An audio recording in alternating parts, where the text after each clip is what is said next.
Sebelum sampai ke sunnah Idul Fitri, kita dulu berikan penekanan pada maknanya supaya paham dulu. Jadi kalau ngaji termasuk ngaji kitab, jangan langsung ke isi. Lihat dulu, pahami judulnya dulu. Judul itu yang menunjukkan isi kandungan kitabnya.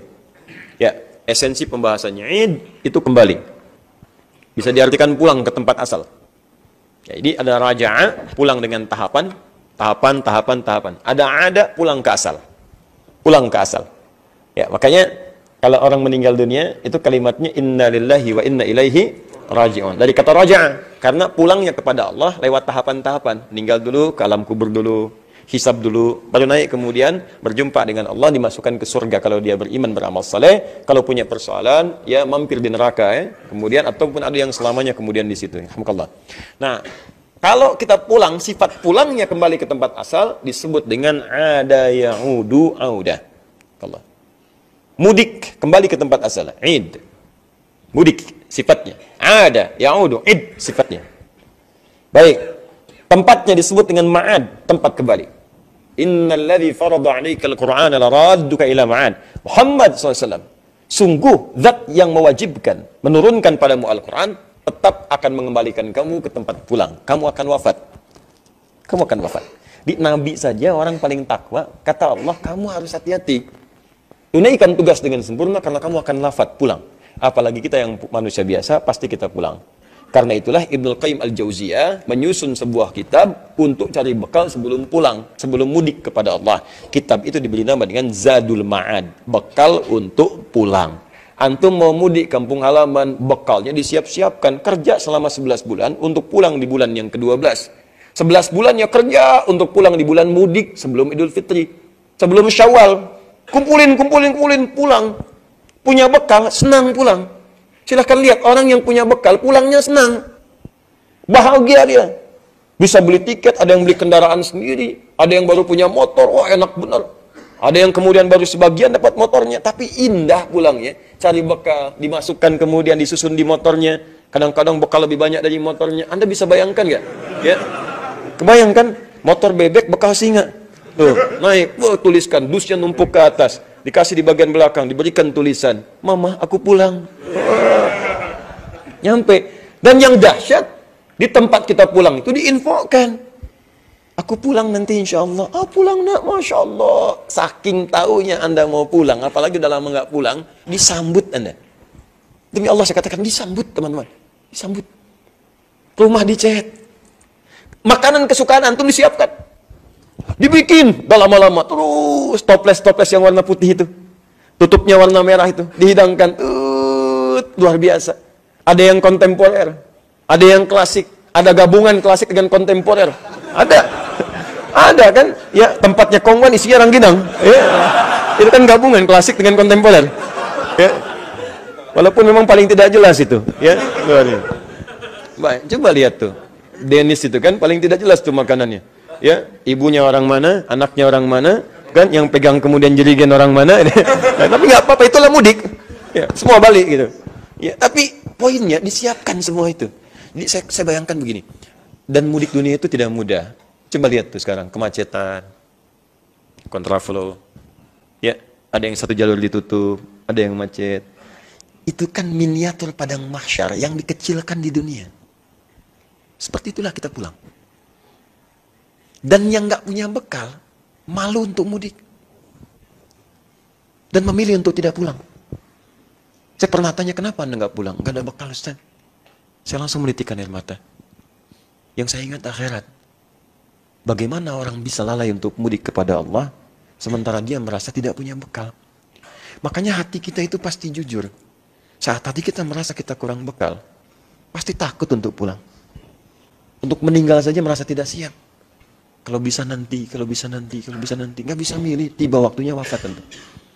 Makanya saya katakan jangan main-main antum, jangan main-main. Demi Allah saya katakan jangan main-main.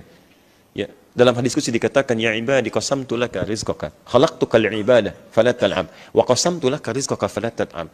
Hambaku, ingat ya, aku ciptakan kau untuk cari bekal buat pulang kata Allah. Buat ibadah, jangan banyak mainnya. Wa qasamtu laka rizqaka fala tat'ab. Aku udah bagi rezeki kalian. Tinggal nyari sewajarnya, jangan berlebihan.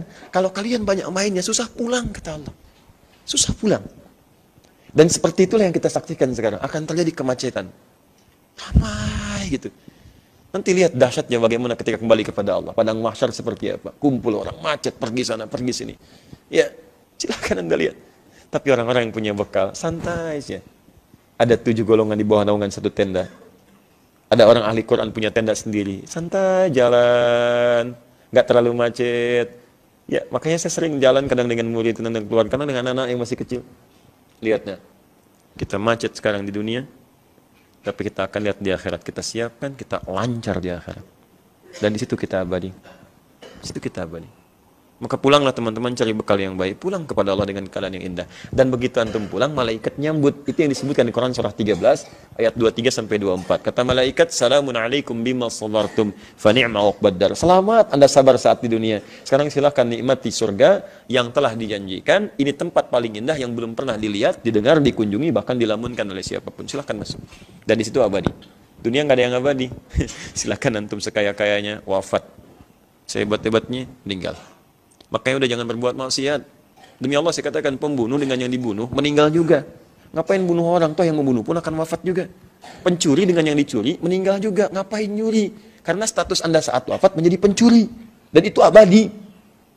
Koruptor dengan yang diambil, dirampas, dijarah, itu wafat juga. Anda tinggal update status saat wafat, status Anda apa? Indah memang di nisan itu dituliskan, almarhum yang disayang. Siapa yang sayang? Disayang Allah apa disayang setan? Itu aja poinnya. Ya, karena itu Id itu tempat pulang, waktu untuk kembali. Nah, itu setiap ada kata Id, mi'ad, ma'ad itu kaitan dengan pulang. Sekarang kata Id ini disandingkan dengan kata fitrun. Fitrun, asal kata fitrun ini punya 2 makna. Makna yang pertama berasal dari kata fatara, dikembangkan jadi aftara yuftiru iftaran futuran, artinya makan lagi, kembali ke kebiasaan asal makan, asalnya makan. Cuman saat puasa nggak makan. Makanya orang Arab kalau pertama kali dimakan pagi-pagi mereka bilang futur, iftar. Itu dipindahkan ke waktu maghrib. Makanya saat maghrib kan ada istilah iftar kan? Iftar jama'i, ya, buka bareng-bareng. Iftar itu asalnya bukan buka. Bukan. Kalau buka itu iftah namanya. Iftar itu bukan buka, asalnya iftar itu makanan yang pertama dimakan saat sebelumnya nggak makan. Itu. Antum kan nggak makan tuh sebelumnya. Malam nggak makan, hari biasa kan? Malam tidur. Dulu kita selain Ramadan, malam puasa, siang buka. Ya kan? Pertama makan sarapan disebut iftar, futur kata orang Arab. Hayya nuftir, ayo kita makan bareng-bareng. Saat Ramadan ditukar, siangnya kemudian kita puasa, malamnya baru makan. Selama sebulan. Begitu selesai sebulan itu, balik lagi makan, kembali ke kebiasaan asal. Maka awal ketika Ramadan itu tuntas, selesai, awal hari setelah Ramadan disebut dengan Syawal itu, hari pertama disebut Idul Fitri. Kenapa disebut Idul Fitri? Karena disitulah hari pertama kita kembali ke kebiasaan awal, makan lagi. Jelas ya? Makan lagi. Makanya nanti kita akan lihat, di sini kita akan lihat, sunnah pertama saat Idul Fitri, sebelum berangkat menunaikan sholat, setelah sholat subuh itu makan dulu. Makan dulu, beda dengan Idul Adha. Kalau Idul Adha, jangan makan dulu, sunnahnya. Nanti makannya setelah selesai khutbah Id. Kalau bisa, makanan yang dimakan pertama kali, itu hewan kurban yang disembelih itu. Dimasak dulu tentunya. Ya, diberes, selesai baru. Makanya timnya disiapkan. Begitu selesai, ada yang dinikmati. Ya, nah, itu bagiannya. Nah, itu dilakukan untuk haram, hukumnya puasa haram. Hukumnya haram, saking sayangnya Allah, jangan makan lagi, sudah selesai. Ya, jangan makan lagi saat Ramadan. Begitu selesai Ramadan, makan. Puasanya tuntas. Selesai Ramadan, sekarang makan. Jadi haram hukumnya di 1 Syawal Anda puasa. Jadi jangan terlampau soleh kalau sudah Idul Fitri. Ya, malah dosa nantinya. Niat ingin soleh, tapi hukum turun jadi maksiat, jadi salah. Maka saat itu buktikan makan. Makan. Ya, makan sekedar menunjukkan, mohon maaf bahwa puasa sudah selesai. Tidak harus makan berat. Ya, tidak harus makan berat. Yang penting cicipi dulu. Cipi, makan. Selesai. Senang kita, Allahu Akbar, Allahu Akbar, Allahu Akbar, selesai Ramadan, insya Allah pahala tentang dosa diampuni, makan. Cuman pada saat itu ada orang-orang yang tidak menemukan makanan. Susah dia nyari. Diam aja. Gimana ya nunjukkan pada orang kalau saya itu kemudian telah selesai puasanya? Ada 2 tahun lalu seorang anak saat waktu Ramadan, ya, Kemudian dia bertanya, sudah maghrib ke isya, ada ta'lim. Pertanyaan begini, Ustaz, bagaimana hukumnya seorang yang sudah maghrib sampai isya masih puasa? Seorang yang sampai maghrib sampai isya masih puasa, apa hukumnya? Ini puasa Ramadan nih, kan puasa dimulai subuh, ya? Buka maghrib kan? Buka maghrib, awas hati-hati, ya. Buka maghrib. Ini orang mas maghrib, isya masih puasa, apa hukumnya? Hah? Oh, iya. Saya diam tuh, diam, dan kita meresapi itu keluar air mata. Saya bilang hukumnya, saya harus carikan bukaan untuk kamu. Saya minta maaf. Saya minta maaf. Orang itu bukan pengen puasa terus, saking nggak punya makanan, dia bertahan dalam puasanya. Kadang-kadang memang mesti peka kita melihat pertanyaan-pertanyaan. Hukumnya, saya carikan bukaan untuk kamu. Ya. Karena nggak punya. Bukan karena nggak mau puasa. Bukan karena nggak mau buka, karena nggak punya untuk buka. Dia memilih bertahan, nyari gitu. Itu teman-teman. Ada orang-orang yang seperti itu, makanya saking sayangnya Islam, itu harus dibantu. Berikan makanan untuk dia. Karena semua harus bahagia, bukan cuma orang kaya yang punya. Bukan cuma orang yang punya makanan. Kata Nabi, orang kaya itu yang punya makanan untuk hari itu kaya. Untuk pada kaya tuh, wajah-wajah orang kaya semua. Cukup makanan. Tapi ada orang untuk menemukan itu susah gitu. Cari dulu, karena mengais tempat sampah. Lihat-lihat, untuk coba keluar lah. Lihat-lihat gitu. Lihat orang-orang di samping di jalan. Saya dulu masih berusaha tuh, awal-awal ke Indonesia itu baru tiba. Ya, subuh, kalau ta'lim pakai motor itu, saya susuri itu jalan-jalan Kalimalang kemana. Allahu Akbar, banyak orang-orang beramal soleh itu. Tukang sapu, pernah nggak lihat tukang sapu antum tuh? Pagi-pagi antum jalan kan bersih tuh. Mereka tuh sebelum subuh keluar, ada yang ngaji Quran. Ada yang ngaji Quran. Ada yang ngaji Quran gitu.